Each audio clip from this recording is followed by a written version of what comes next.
So, day 3, radiators. Easy, but just a bit of explanation and understanding. Okay? Radiators. So one thing of a radiator system, it's a separate system. Okay? So you have the cold system, stopcock. If you close the stopcock, it isolates the water, so the taps, baths, whole house has no water.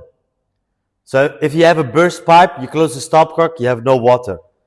If the radiator leaks, and if you close the stopcock, it has no effect. Okay? This is a closed system. So the water that's in this system and in all the other radiators and in the boiler, it's recycled water over and over again, over and over again. Okay? Closed system. So the stopcock has no effect. How does it work? Let me show you on the phone quick. So, if you take a look, come nearby.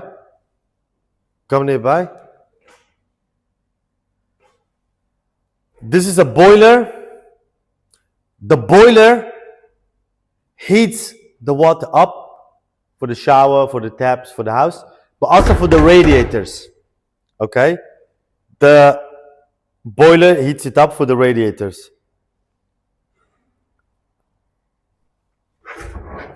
So when the water heats up of the boiler, it goes in on this side. Okay? The side with the numbers. You call this a TRV, thermostatic radiator valve. Okay? So from the boiler, the hot water comes through pipes under the floor in on this side. Not on this side. In on this side. It goes in, heats up the radiator, and then it comes out from this side. Normally it has a cap with no numbers. Just a white cap, no numbers. So this side has numbers. This side has no numbers. Okay? This is the out. This is the in. The one with the numbers is the in. The side without the numbers is the out. This name is the lock shield. Lock shield, thermostatic radiator valve. TRV, lock shield. They come as a set when you buy them. Maybe for £10 from Screwfix. Okay, they come as a set. This is the in, this is the out. So boiler, hot water through pipes goes in, and then it goes out through this pipe. With a different pipe, it goes back to the boiler. So you have two pipes. One that feeds the radiator and one that brings the water back to the boiler. So one comes from the boiler to the radiator and another pipe brings it back to the boiler. Two separate pipes. Because normally if you look at the radiator in your house, you see one couple pipe. They go into the floor and it looks like there's maybe one pipe. So they meet each other under the floor. But they don't. If you take out the floorboard, you will see two couple pipes. One that feeds and one that brings it back to the boiler. Okay?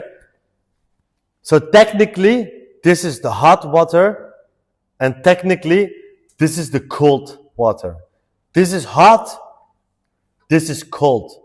Even though if they may feel the same, this is hot, this is cold. They don't meet each other under the floorboard. Okay? Two separate pipes. Let me show you the picture again. So the red color is the hot. It feeds the radiator.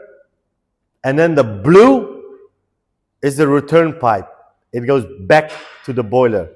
So the red goes to the radiator and the blue goes back to the boiler. Okay? So not the same pipe. Two separate pipes to keep the flow running perfectly. If you have to replace a radiator, if you have to replace those valves, if this is on the right side, keep it on the right side. If this is on the left side, keep it on the left side. You can't swap them over, okay? You can't just switch. If you do, you're gonna disrupt the whole flow system. Just don't do that, okay? Other than that, this is all compression. It's a ring, a nut.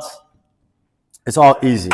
So basically how it works, let me take this nut and ring. This is literally how it looks like in your house. And then copper pipes connected. That's it. Okay? Copper pipe is in. If you open up from the inside, it looks the same like day one. So you have the thread, you have the nut, and you've got the ring.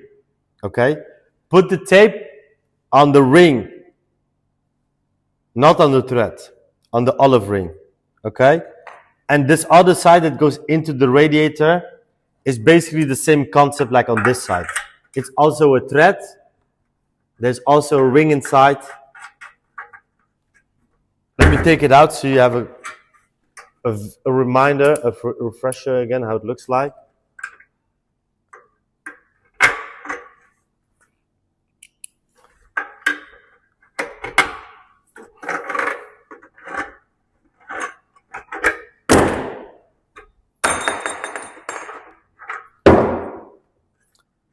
So look, from the inside, there's a thread.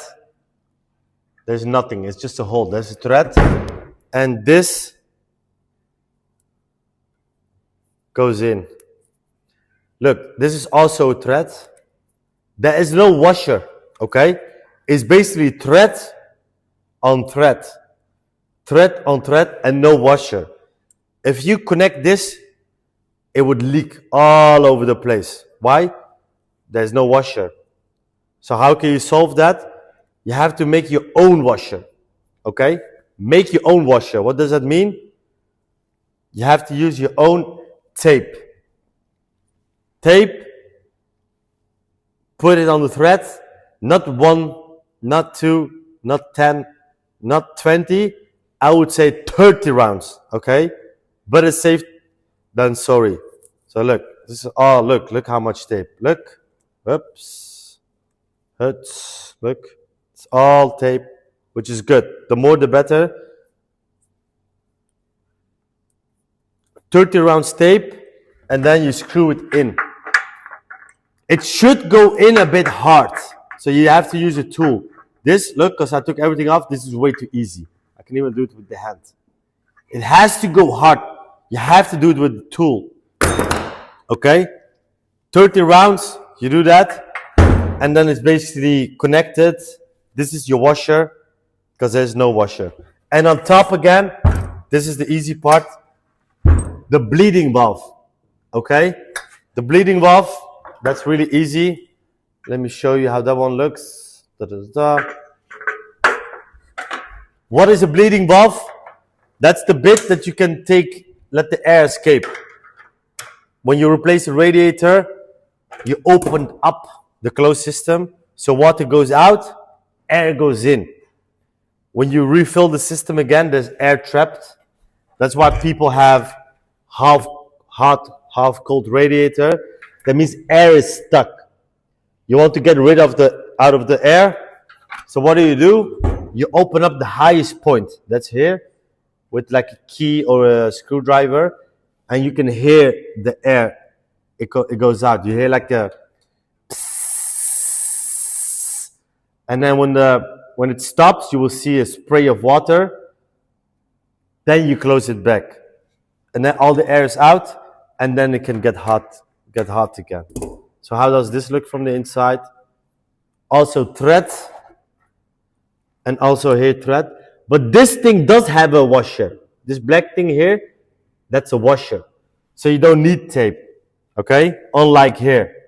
The valve underneath, they don't have a washer, so you need the tape, loads of tape. So this one is super easy. You just lock it, screw it on, and then a bit with the tool. Oh, it's a bit too small. And that's it basically. So if you have a radiator leak, if someone has put a nail through the copper pipe, it's gonna leak. You can't really do anything about it. If you have a wet vac, hold it against it until it stops. If you have to drain radiators, a few or just one or multiple, drain the whole system from the drainer valve, okay? Go to the lowest point of the house. You will see a small drainer valve. You will see it straight away. It's the only radiator that has it. Drainer valve radiator. Let me just show you quick how it looks like. It should be on the ground floor. Just go to the kitchen and you'll see it somewhere. It's this thing. Just one radiator should have this. Connect the garden hose on it. You can open up the valve and it will empty out the whole system. Okay? Within like 2-3 minutes, the whole system is empty and then you can start doing your repairs. This is the quickest way. If you don't find this, you have to leak it manually. How can you leak it manually, locally? You open up one of those nuts and it will start leaking. Don't open up too much because the leak will be big. Open up just a bit, catch it with a bucket, with a hoover, until it stops. And then the whole system is drained out. But again, the best way is to do it from the drainer valve. Hold the garden hose to it. And when you're done with the system, you have to refill the system because now it's empty. Okay? Go to the boiler. Maybe in the kitchen, maybe in the loft, could be anywhere. Ask the customer. Go to the boiler. There should be like a filling loop, a filling valve. Often it's like a flexible pipe with 1 or 2 levers, black or blue, could be both. Open up both. If you open up both, you will hear the water fill up into the system.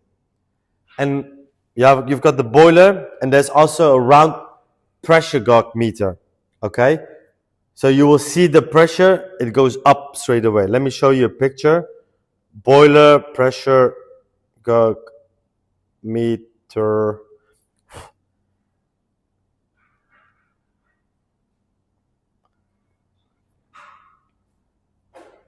Something like this. Everyone has seen them on the boiler. Okay? When you open up the valve, this meter will go up. When it's around 1.5, close it. Don't open up and walk away. Because if you fill it up too much, you can damage your boiler system. So stay, look when the meter goes up, 1.5, close it, and then you've got water in the system. Okay? Because now it's a closed system again, it can't leak. But again, if you do that, there's probably air stuck. Open up the bleeding valve, the air will go out, you will hear the psss. Then the spray comes, close it again. Each time when you bleed, the pressure will go down. So the last step of the boiler system is go to the boiler and pressurize to 1.5, and then job is done. And that's basically the radiator.